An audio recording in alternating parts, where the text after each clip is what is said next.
Assalamualaikum warahmatullahi wabarakatuh. Di sini saya akan menjelaskan mengenai praktikum ketiga. Praktikum acara ketiga itu mengenai regresi spasial dan juga korelasi spasial.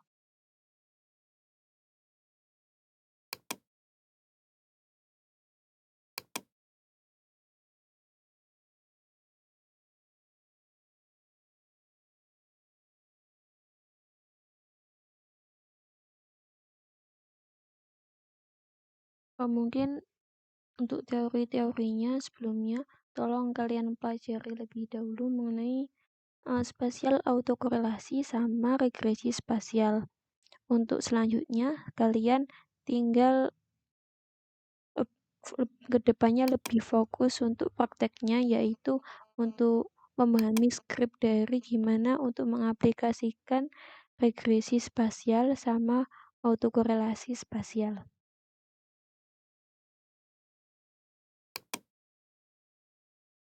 Jadi pertama saya mau menjelaskan dulu dari awalnya, yaitu seperti biasa kalian sebelumnya harus membuat R package baru. Sebelumnya saya sudah membuat R project. Ya, R project berdasarkan directory yang saya punya, yaitu di acara 3, di folder acara 3 dengan nama .rdata. Kemudian di dalam R project ini, kalian membuat script baru, create a new script. Nah, ini untuk membuat script baru dengan nama acara 3. Selanjutnya,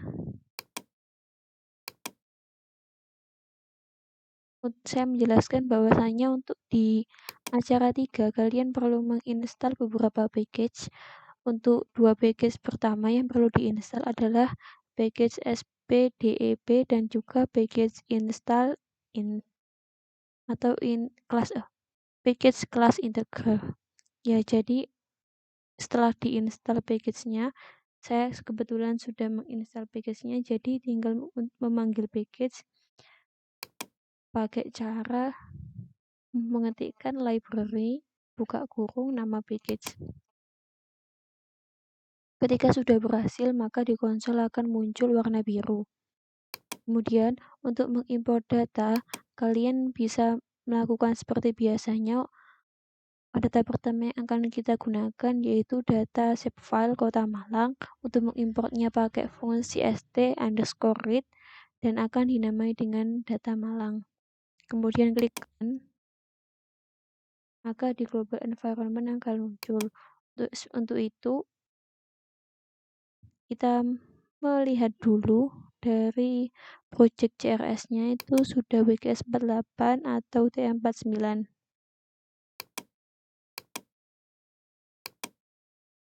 Untuk meyakinkan, kita klik summary. Nah, ini tolong di screenshot kemudian dimasukkan di hasil.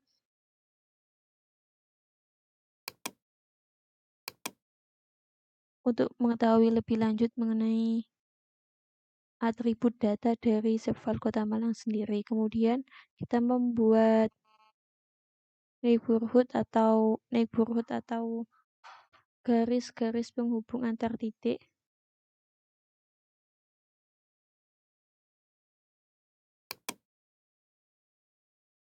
Kalau sudah muncul, maka di dataset akan muncul seperti ini, neighbor. Kemudian klik summary untuk melihat dataset neighbornya. Kemudian yang ketiga, kita membuat centroid atau titik pusat dari setiap bagian administrasi di Kota Malang.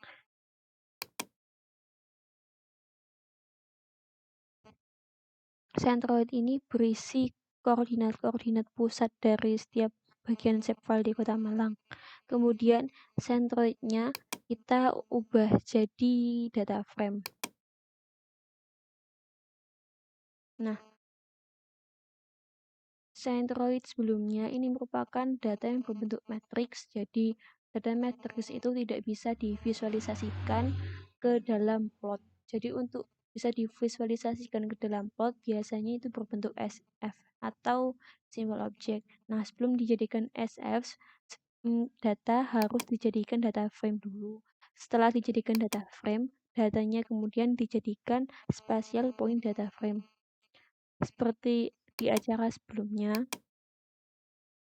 di acara 1. Nah, setelah data sudah menjadi spatial data frame, kita cek lagi.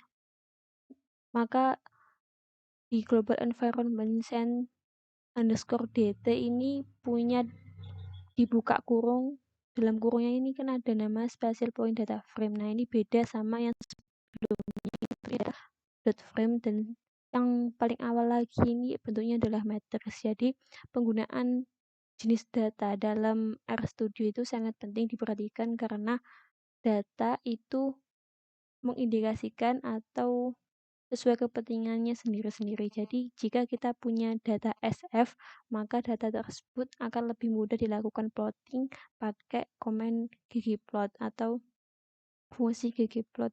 Kemudian selanjutnya adalah mengklik run dari send underscore data untuk underscore dt untuk mengetahui atribut datanya.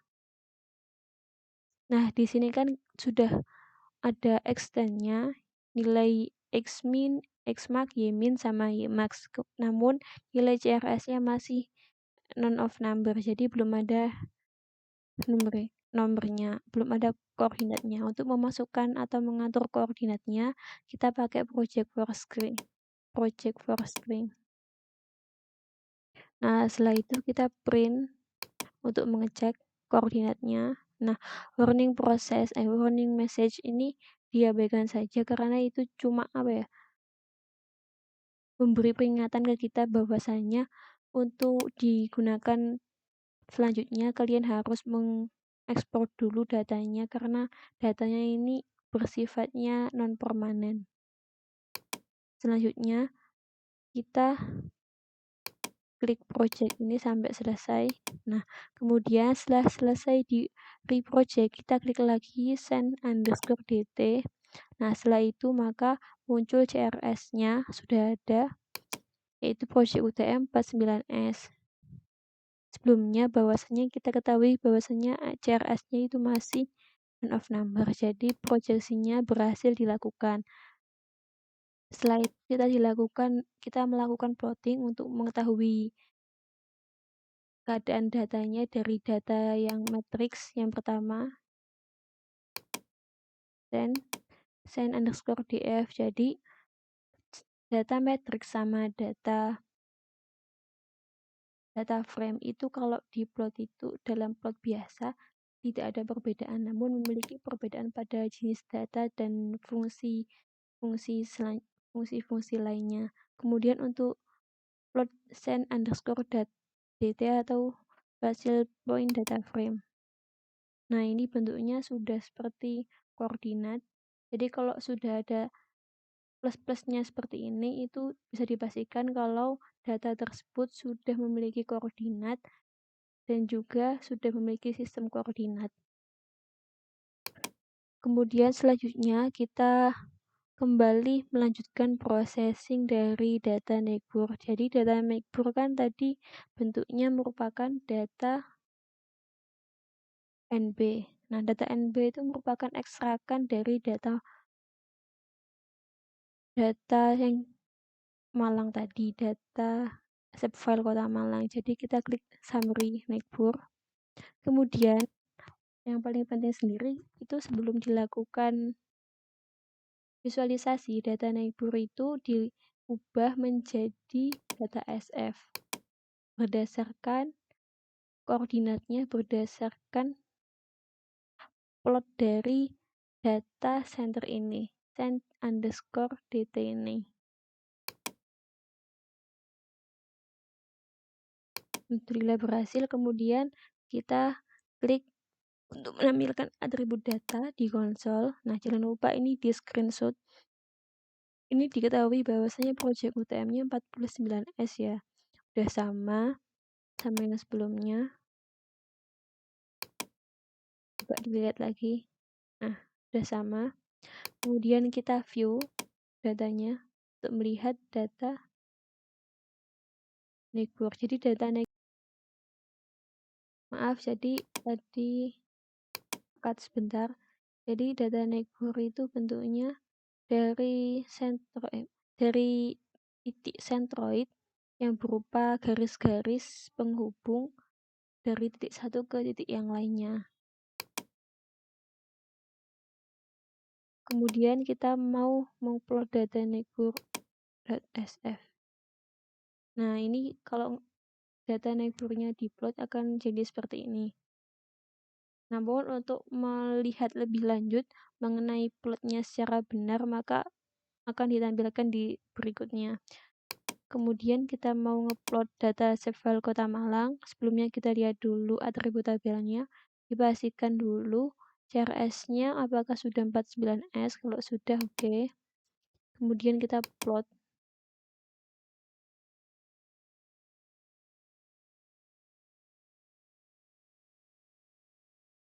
Nah, jadi fungsi plot itu pada atribut SF itu otomatis akan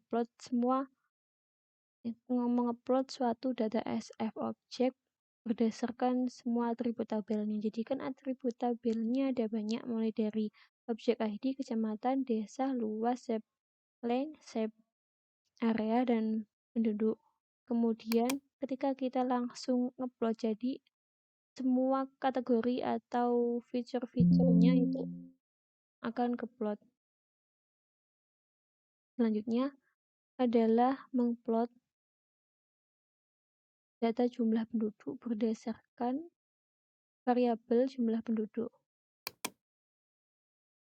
Nah, jadi ini kalau remnya, kalau bisa dilihat jumlah penduduk yang paling tinggi itu ya yang lebih cerah, dan semakin gelap semakin biru.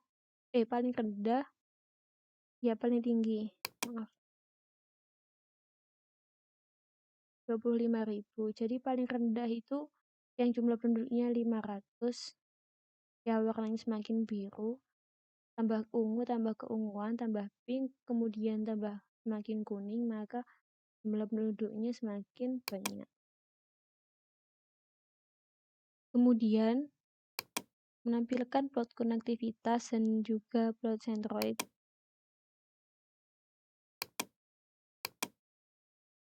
Nah, jadi ini plot konektivitas kalau ditampilkan seperti ini. Nah, namun karena perbedaan cara di modul yang sebelumnya, karena datanya itu bukan data SF, data Shapefile Malang itu kan di input pakai fungsi read OGR. Read OGR itu fungsi dari RGDAL dan sudah dinonaktifkan. Jadi kita akan kesulitan untuk menambahkan batas administrasi Kota Malang di dalam plot seperti ini.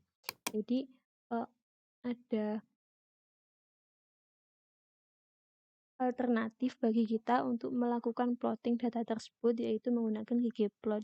Sebelum menggunakan ggplot, terlebih dahulu semua datanya dijadikan data SF. Jadi data send_dt itu dijadikan data SF. Nah, karena data neighbor sebelumnya itu sudah menjadi data SF, jadi tidak perlu dilakukan inisiasi ulang datanya. Kemudian kita membuat plot dari data shapefile Malang, neighbor SF sama send_dt_sf. Oke. Nah, dia akan muncul seperti ini. Plot tersebut akan menampilkan shapefile Kota Malang beserta konektivitas neighbornya, indeks konektivitas, sama titik-titiknya. Kemudian selanjutnya adalah melakukan plotting mengenai kepadatan penduduk. Sebelumnya kita membuat perhitungan kepadatan penduduk dengan rumus jumlah penduduk dibagi dengan luas wilayah. Kemudian kita membuat sebuah color ramp atau variasi warna.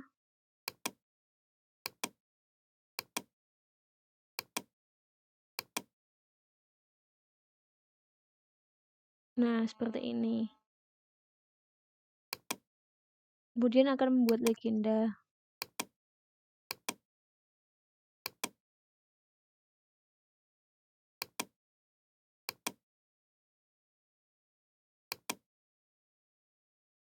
Jadi kalau di Zoom ini kepadatan penduduk paling rendah sampai paling tinggi. Jadi wilayah dengan kepadatan penduduk paling tinggi itu semakin terang, kalau paling rendah itu semakin gelap. Paling rendah semakin gelap ya. Oke.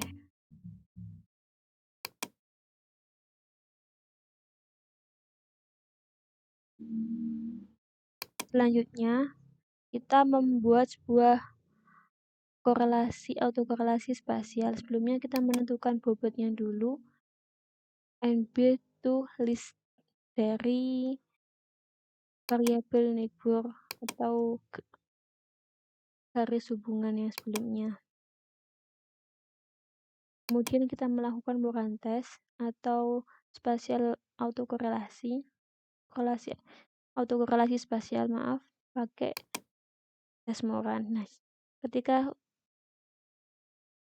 berhasil, maka di konsol akan muncul seperti ini. Nah, kalian itu harus peka terhadap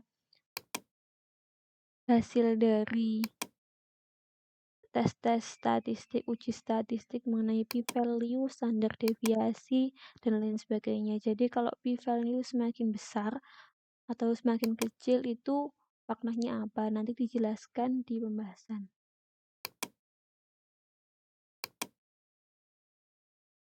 Nah, ini untuk membuat scatter plotnya Moran. Jadi ini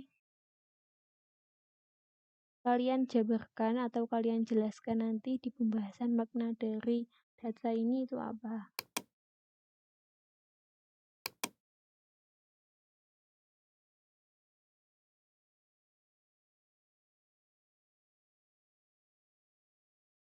Nah, selanjutnya kita membuat lokal Moran. Untuk lokal Morannya sendiri dibuat juga dari data neighbor sama data kepadatan penduduk.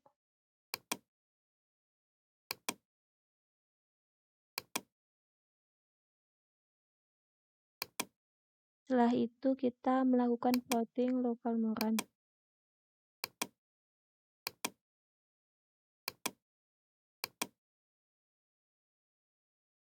Nah, jadi ini merupakan plotting dari lokal Morannya. Kemudian kita tambahkan legenda.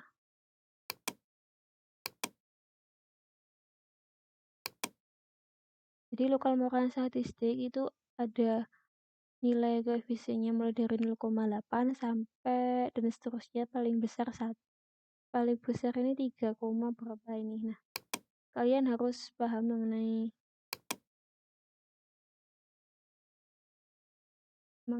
hasil uji statistik. Kalau mendekati 1 atau misalnya semakin besar nilainya itu maknanya apakah uji statistik tersebut menghasilkan hasil yang baik atau tidak, atau menggambarkan korelasi positif ataukah negatif, seperti itu.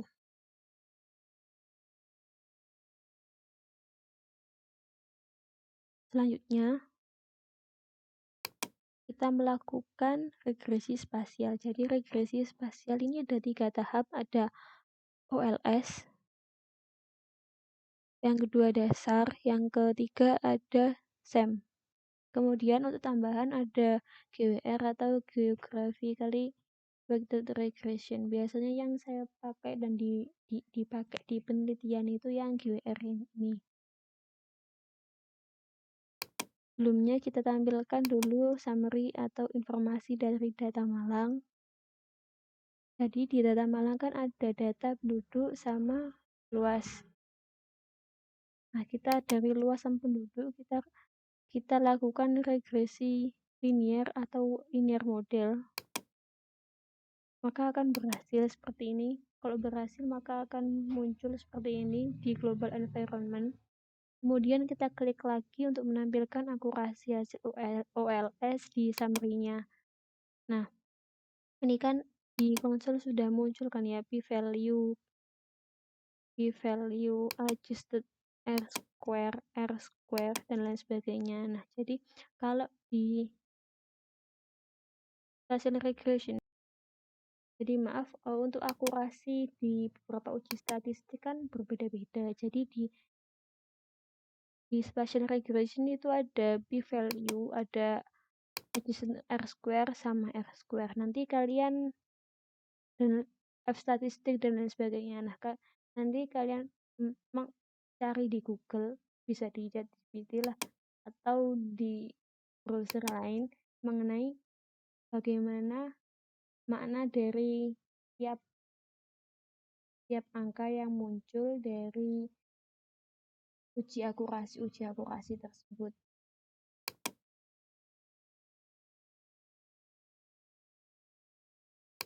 Kemudian kita melakukan residual.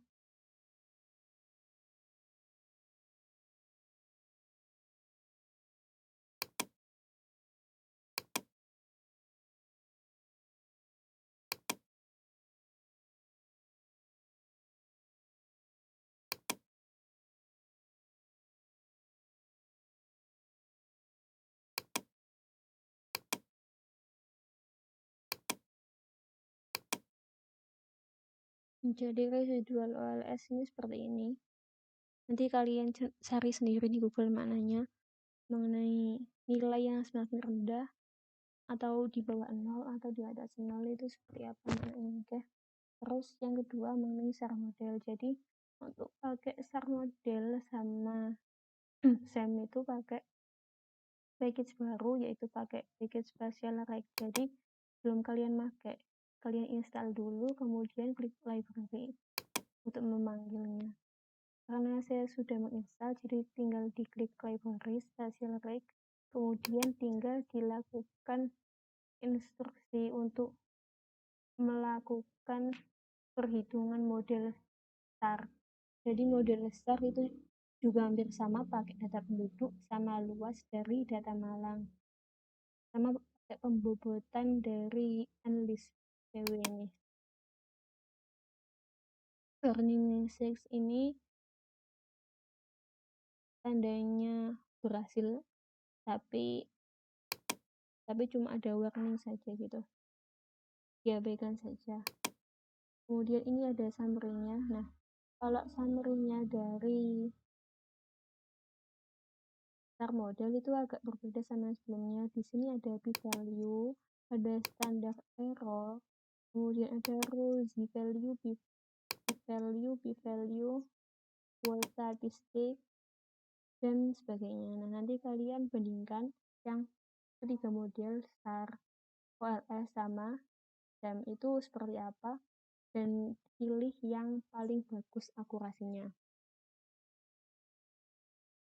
Kemudian selanjutnya kita melakukan plotting SAR model.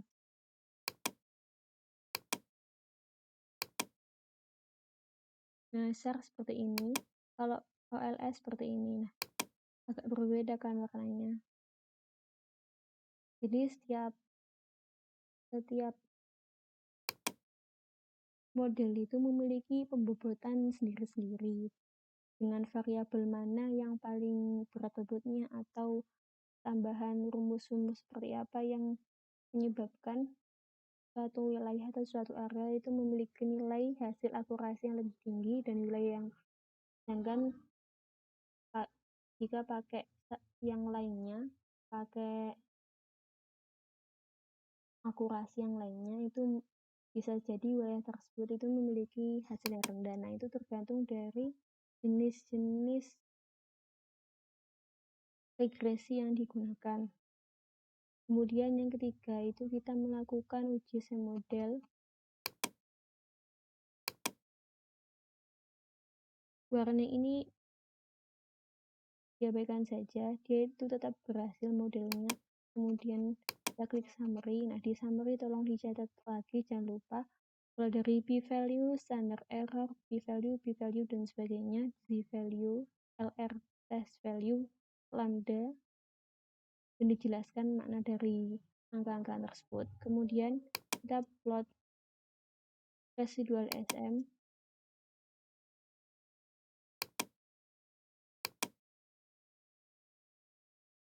Nah, ini hasil dari plot residual SEM. Kemudian ini adalah yang residual besar dan paling sebelumnya adalah residual OLS.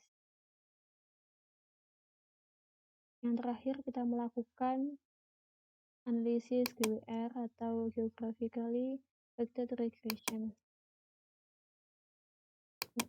menggunakan data point CSV.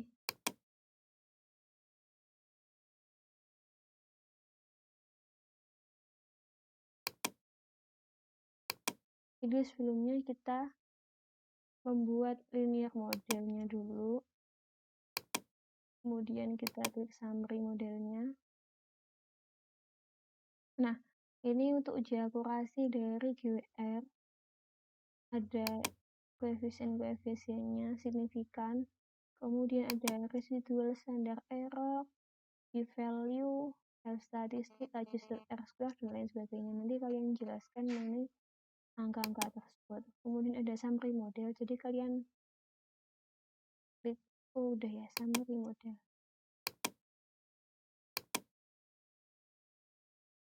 Kemudian kalian melakukan plot linear model. Jadi melakukan plot linear model ini untuk mengetahui beberapa plot dari GWR mulai dari residual versus weighted, normal p-value, kemudian scale location sama residual versus leverage.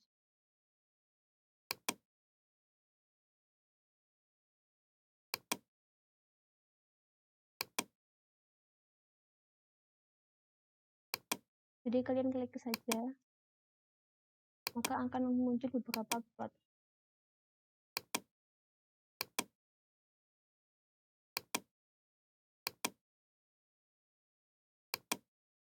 Satu, dua, tiga, empat. Nah, ada residual versus leverage, scale location, normal gigi, sama residual versus weighted. Nah, itu kalian cari makna dari data tersebut, dari plot tersebut. Jangan lupa nanti datanya setiap plot itu diekspor.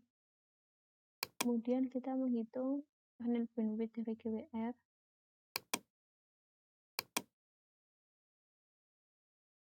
Nah, jangan lupa ini kalian lampirkan di hasil dari skor-skornya. Setelah itu kalian melakukan perhitungan GWR model dan menampilkan hasil GWR model. Nah, hasil dari GWR model ini tolong juga di screenshot.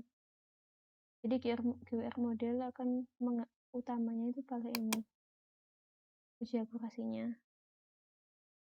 Akurasi global R-square, residual sum of R-square, AIC, AACC, GWR p-value. Nah, itu kalian screenshot atau kalian copy nilainya, kemudian kalian lampirkan di hasil. Oke. Kemudian membuat data frame dari GWR.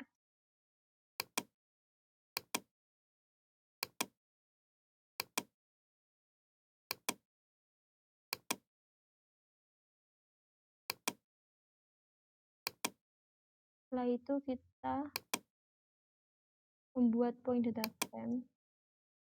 Setelah membuat point data frame, kita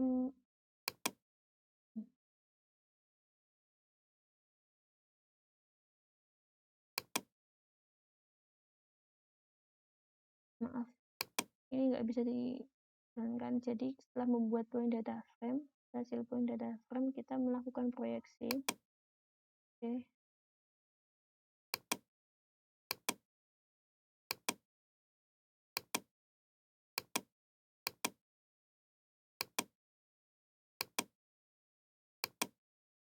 Jadi di sini CRS-nya dari GWR plotnya sudah terdefinisi, itu 49S.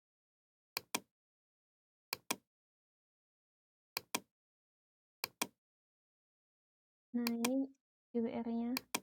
Hasil dari GWR ini sudah muncul. Jadi karena keterbatasan cara untuk memvisualisasikan data SF dari data area sama data point, di dalam satu grafik yang sama. Jadi solusinya kalian bisa mengekspor. Jadi maaf karena cut sebentar. Jadi karena ada keterbatasan sebelumnya dalam melakukan plotting dari data SF, data point sama data area dijadikan satu plot seperti ini. Nah, seperti ini. Karena udah pakai RStudio yang terbaru, maka solusinya adalah kalian mengekspor dari hasil mengekspor titik-titik GeoEarth plotnya ini ke zip file.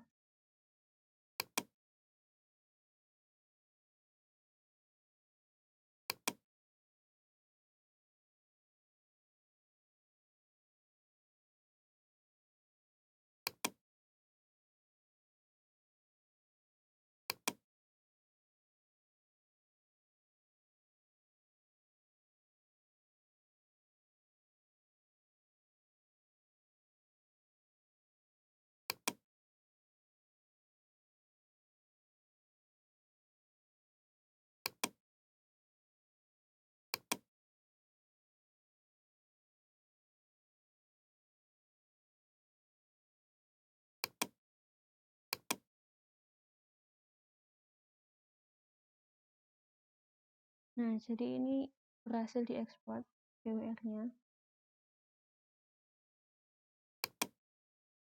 Muncul GeoR point seperti ini.